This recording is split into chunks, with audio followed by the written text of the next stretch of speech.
In this video, I'll show you how to format Windows USB drive as NTFS.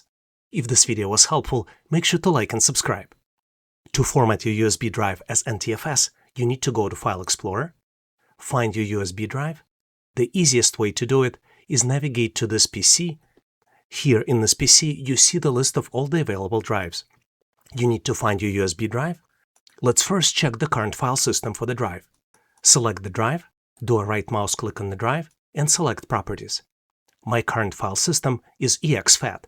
Let's click Cancel from here. Now we can format the drive. Select the drive, do a right mouse click, and click Format.